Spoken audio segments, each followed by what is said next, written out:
3 सितंबर 2025 GST council की बैठक हुई।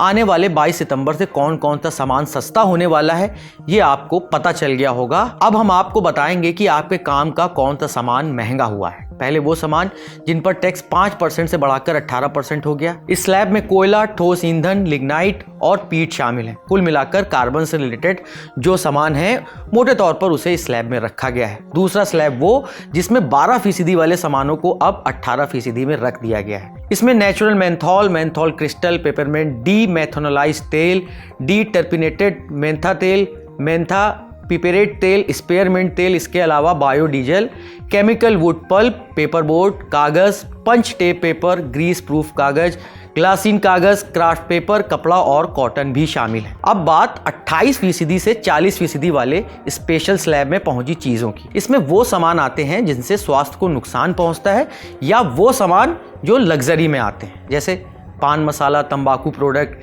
Additional sugar products, non alcoholic beverages, carbonated और कैफिनेटेड बेवरेजेस, सिगरेट, बीड़ी, सिगार, पिस्टल, रिवॉल्वर और वो एयरक्राफ्ट जो पर्सनल यूज़ के लिए इस्तेमाल किए जाते हैं, साथ ही वो बोट यानी नाव जो पर्सनल यूज़ के लिए इस्तेमाल होती हैं। Tobacco related products over and above the 28%, which is the system which prevails now, till such a time that we repay the loan, and after that there will not be a cess. And those items which were with compensation cess have already been proposed to be at 40% because they are sin goods rate. They are, as I said, 40% is not part of the scheme of things, it's at the extreme. No other good will go there except for these tobacco related products. So they will be, the incidence will be on them at 40%. इसे ऐसे भी समझ सकते हैं कि अगर अभी cigarette का कोई पैकेट 256 रुपए में मिलता है तो नई दर के बाद वो 280 रुपए में मिलेगा। इस तरह सिगरेट का इस्तेमाल करने वाले को 24 रुपए ज़्यादा चुकाने होंगे। यहाँ पर एक बात हम और क्लियर कर दें कि सिगरेट का सेवन स्वास्थ्य के लिए हानिकारक है।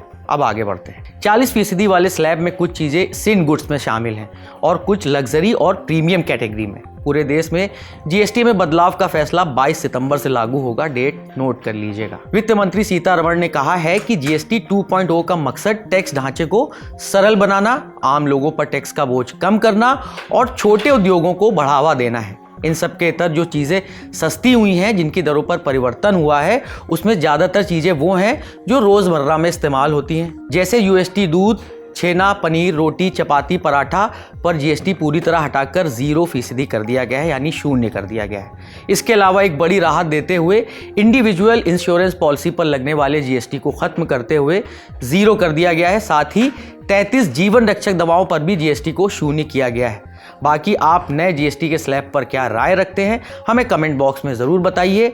इस खबर की स्क्रिप्टिंग की है हमारी साथी सुप्रिया ने। मैं हूं नीरज और आप देखते रहिए द लल्लन टॉप।